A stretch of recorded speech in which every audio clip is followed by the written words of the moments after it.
Here we are on the rooftops of Brighton. It's a nice morning, having a coffee, getting going, and today we're talking about songwriting.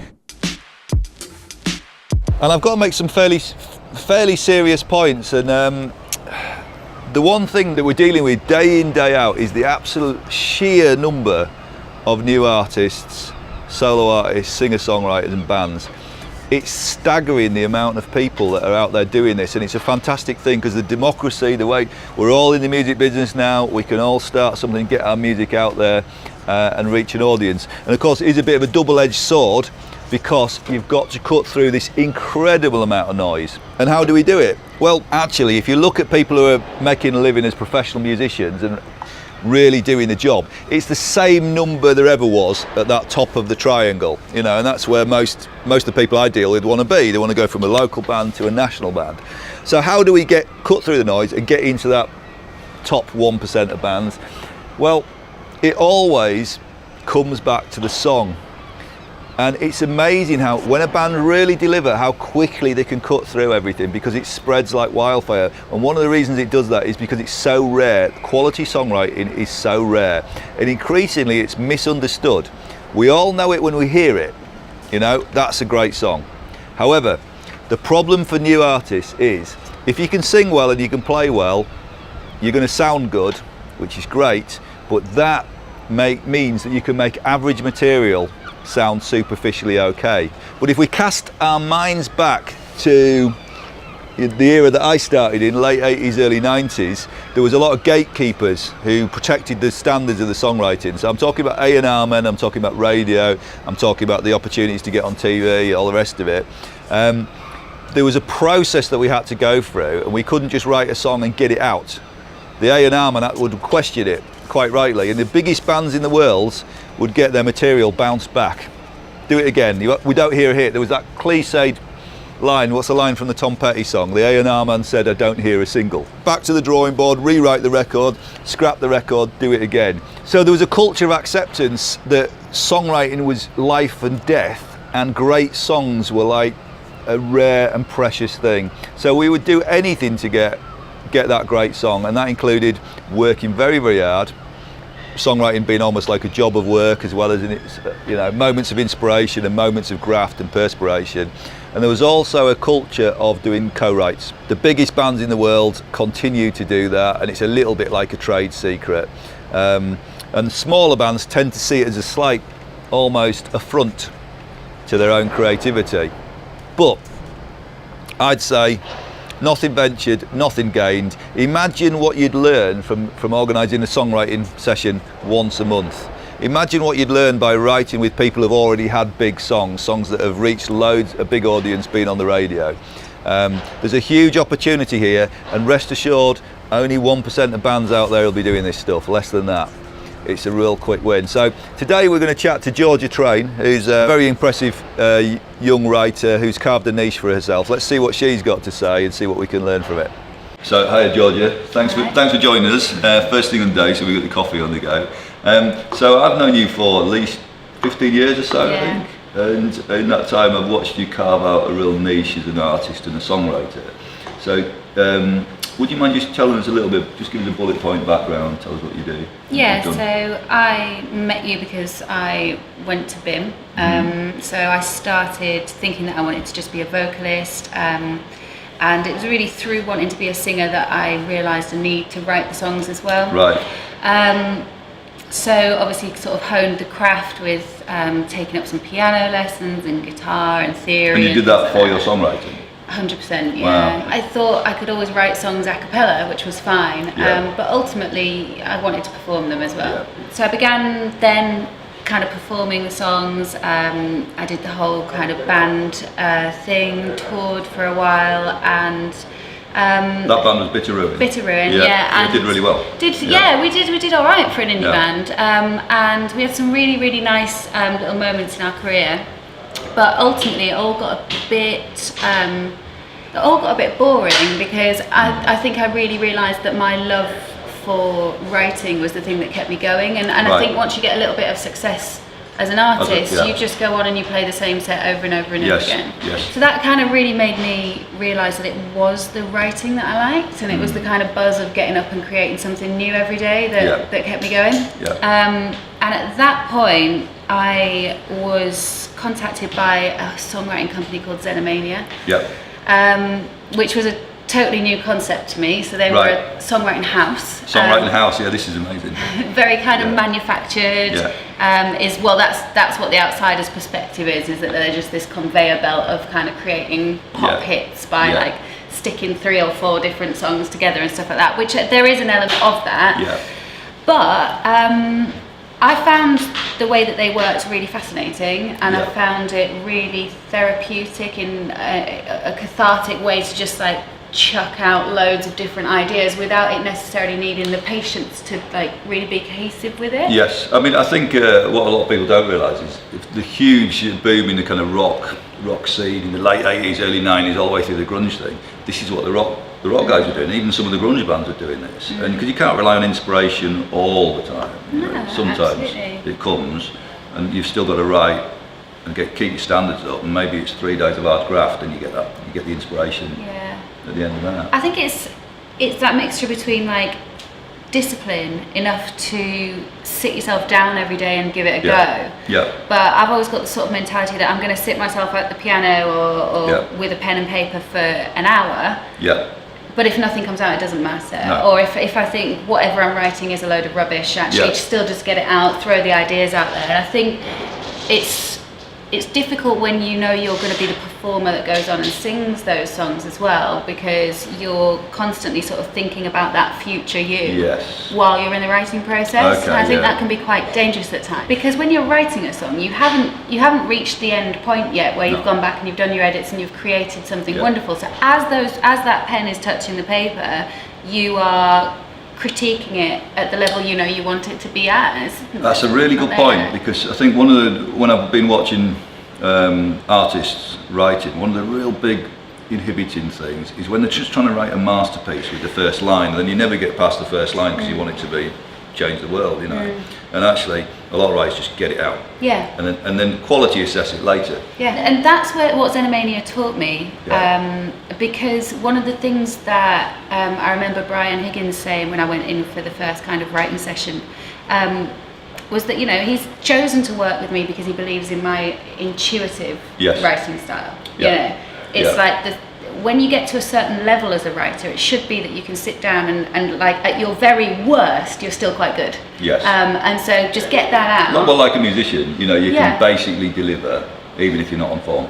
Exactly. So you've got to believe that to a certain extent, get it out, and then thing about Xenomania, because I knew I was writing for other people, I did know. And what sort of artists were you writing for? Oh, anything. So a lot of it was like, the day-to-day stuff was dance music, EDM. There's always producers looking for top lines.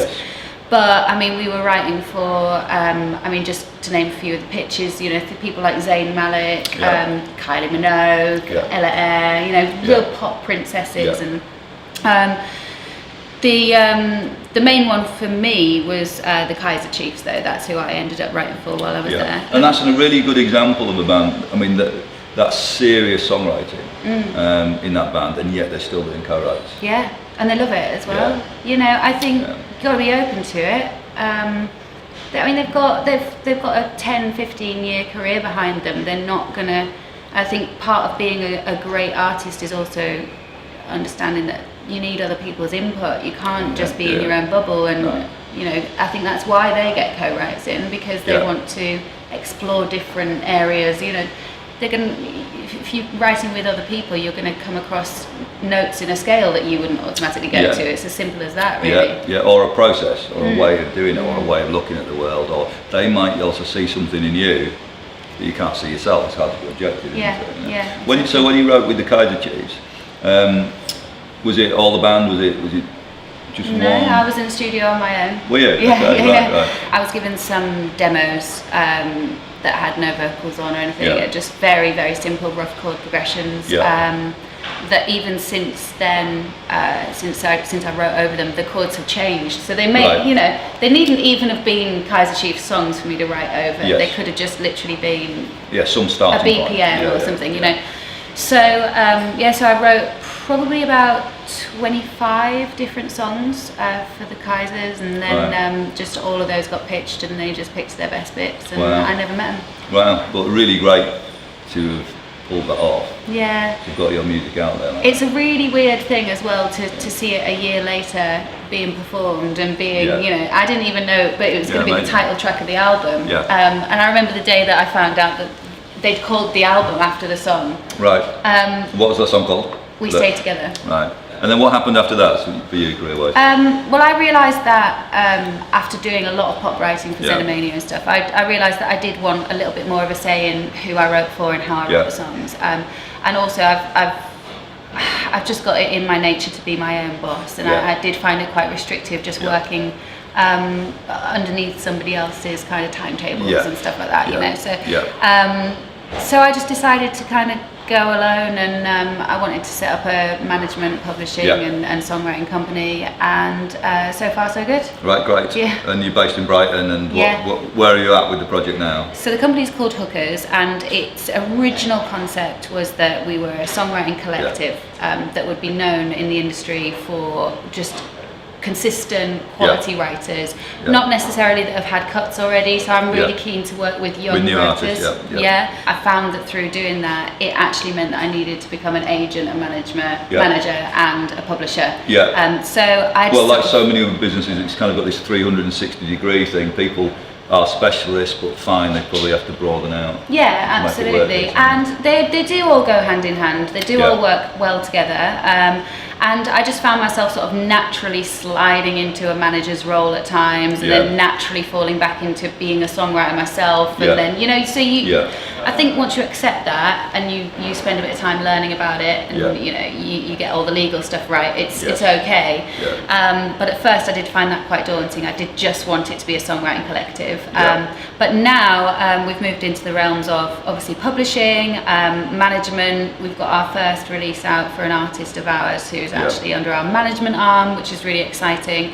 And we've had our first 3 cuts in a year, so that's really amazing. good. It is really good. I mean, we often say that it usually takes a couple of years. Like I think the example with the Kaiser Chiefs was from writing the song to it being released. 2 years. 2 years, that's really encouraging. And I think also for bands, it's good for them to remember that when you start a new band, it's usually a couple of years or a solo artist or whatever before you actually start seeing something solid. If you're a solo artist or a new act, it's about cutting through the noise, the huge volume of bands. The one area that people can stand out is in the songwriting area. I mean, I've got this theory that any song can be an amazing song. Right.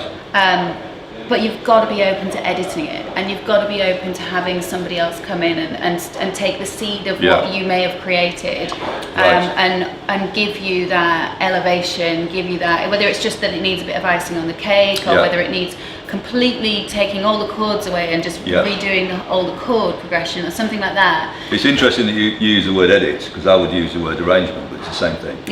So back in the day we'd have done it in pre-production in a rehearsal room, and now it's done by choppy and can be often done. I think necessarily, that's just how my brain's working. Right. Because when I say edit, I could be talking about the lyrics, I could be talking about, just edit that, that's... I like the word, because what you're doing is I think the problem for a lot of musicians and singers is they actually sound good, which is great, except for they can make weak materials sound. So weak materials sound okay. And if you take a band like Pulp, they don't play that great. Jarvis doesn't sing that great, so the songwriting has to be amazing. I like the word edit, because what you're actually doing is taking something that could be spread out and boiling it down to the great bits, and that's our responsibility as artists and the producer. You find what's good and pull it to the front, and that's exactly what you're talking about with the songwriting. Once you as an artist can see that as assistance rather than attack, then you're onto something. Once you really, really start believing that 2 brains are better than 1, then you can, like I say, any song can be a great song. And you could write, one song. Let's never forget, one song can change your life, change your career. Yeah, absolutely. So a lot of words of wisdom there. Could we summarise it into 3 things to take away? 3 kind of tips. Tip number 1 would be find a balance between discipline and freedom. So Right. be disciplined enough to sit down Yeah. and do the work, Yeah. but when you're doing the work, be free with it. Okay. The next one would be see co-writing as assistance, not attack. Wow. Okay, yeah. That's a really good way of expressing that, because I see this with bands all the time, a kind of resistance to the idea of it. It's kind of like an affront to their artistry Yeah. almost. And I think it can get confusing because everybody these days, I think, is working towards the PRS check, and Yeah. you don't want to split the song between too many people, and Yeah, it's sure. become quite a negative thing Yeah. to have all these writers. Well, let's not forget, 100% of nothing is still nothing. Yeah, exactly, You know? exactly. And my third thing, just kind of the same thing, Yeah. but is that any song can be a great song, but it's not there yet. Yes. You know, so don't stop just because you've got a verse, chorus, middle Yeah. eight. You're not Yeah. finished until Right. it's something. And it might not be you that can finish it off. It might be that you need a different perspective on it. Okay. You know, Great. Thank you so much. no problems.